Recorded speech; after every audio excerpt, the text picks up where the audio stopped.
எண்ணும் எழுத்தும்.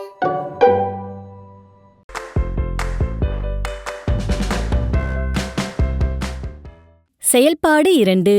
எண்களில் அமைப்புகள். 4ஆம் வகுப்பு மாணவர்களுக்கு எண்களின் மடங்குகளில் உள்ள அமைப்புகளை அடையாளம் காண முதலில் ஆசிரியர் கரும்பலகையில் எழுதிய எண்வரிசை முறையினை நிறைவு செய்யணும். பிறகு மாணவர்களை 2 குழுக்களாக பிரித்து ஒரு குழுவினரை எண்வரிசையை உருவாக்கவும் அடுத்த குழுவினரை அந்த எண்வரிசைக்கான அடுத்த 3 எண்களை கண்டறியச் செய்யவும் வாய்ப்பளிக்கணும். சதுர எண்கள் மற்றும் முக்கோண எண்கள். 5ஆம் வகுப்பு மாணவர்களை 2 குழுக்களாக பிரித்து ஒவ்வொரு குழுவிற்கும் தலா 50 விதைகளை கொடுத்து நிறையும் நிரலும் ஒரே எண்ணிக்கையில் வருமாறு விதைகளை அடுக்கச் செய்து கிடைக்கும் வடிவத்தை குறிப்பேட்டில் எழுதச் செய்யணும். பிறகு தங்களுக்கு கிடைத்த எண்களையும் அதன் வடிவத்தையும் கூறச் செய்து சதுர எண்களை அறிமுகப்படுத்தணும்.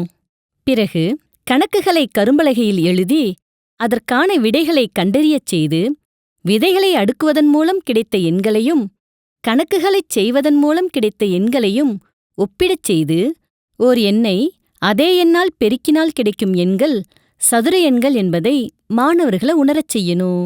முக்கோண எண்களைக் கண்டறிய படத்தில் காட்டியுள்ளபடி படம் வரைந்து அவற்றில் கற்களை அடுக்கச் செய்து வண்ணக் கோலப்பொடி கொண்டு முக்கோணமாக இணைக்கச் செய்யணும். பிறகு ஒவ்வொரு முக்கோணங்களையும் உருவாக்கும் கற்களின் எண்ணிக்கையை எண்ணி முக்கோண எண்கள் உருவாவதை உற்று நோக்கச் செய்யணும். செயல்பாடு 3. மாயச்சதுரம். நுழையும் முன் பகுதியில் 4ஆம் வகுப்பு மாணவர்களை 9 பேர் கொண்ட 2 குழுக்களாக பிரித்து ஒவ்வொரு குழுவிற்கும் 1 முதல் 9 வரை எண்கள் எழுதிய கிரீட அட்டைகளை அணிவிக்கணும். 2க்கு 2 என்றவாறு 2 கட்டங்களை வரைந்து ஒவ்வொரு குழுவையும் சுற்றிவர செய்து ஆசிரியர் கூறும் குறிப்பிற்கு ஏற்ப மாணவர்களை கட்டங்களில் நிற்க சொல்லணும்.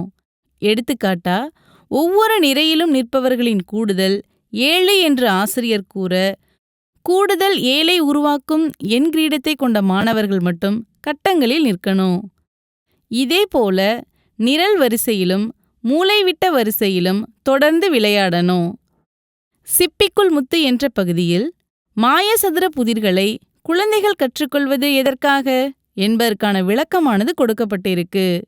தொடர்ந்து கருத்துருவாக்க தருணம் பகுதியில் படத்தில் உள்ளவாறு கட்டங்களை வரைந்து அதில் 3க்கு 3 சதுரத்திற்கு ஒரு வண்ணமும் கூடுதலாக இருக்கும் சதுரங்களுக்கு மற்றொரு வண்ணமும் இடணும். தொடர்ச்சியாக 1 முதல் 9 வரையிலான எண்கள் எழுதப்பட்ட எண் அட்டைகள் அணிந்த மாணவர்களை படத்தில் காட்டியுள்ளவாறு நிற்க வைத்து மற்ற மாணவர்களை உற்றுநோக்க செய்யணும். வெளிப்புற கட்டத்தில் இருக்கும் மாணவர்கள் ஒவ்வொருவரும் அவருக்கு எதிரே உள்ள 2 கட்டங்களை தாண்டி 3வது கட்டத்தில் நிற்கணும். மாணவர்களை உற்றுநோக்க செய்து இதில் ஏதேனும் ஓர் எண்ணமைப்பு தெரிகிறதா என கேட்டு தேவையான குறிப்பினை ஆசிரியர் கொடுக்கணும்.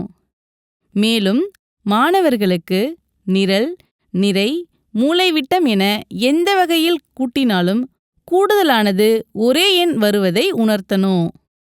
தொடர்ச்சியாக வரும் எண்களின் மடங்குகளைக் கொண்டு மாயசதுரம் அமைக்க பயிற்சிகளை கொடுக்கணும் என்பது குறிப்பா கொடுக்கப்பட்டிருக்கு. கற்றலின் தருணம் பகுதியில் 2 முதல் 10 வரை உள்ள எண்ணட்டைகளை பயன்படுத்தி மாயசதுரத்தை அமைக்க செய்து அவற்றின் கூடுதலை கண்டறிய செய்யணும். மேலும் நமது சிந்தனைக்கு பகுதியில் வெவ்வேறு மாயசதுரத்தை அமைக்கும்போது அதன் கூடுதலை எளிமையாக கண்டறிய முடியுமா என்ற வினாவானது ஆசிரியரின் சிந்தனைக்காக கொடுக்கப்பட்டிருக்கு.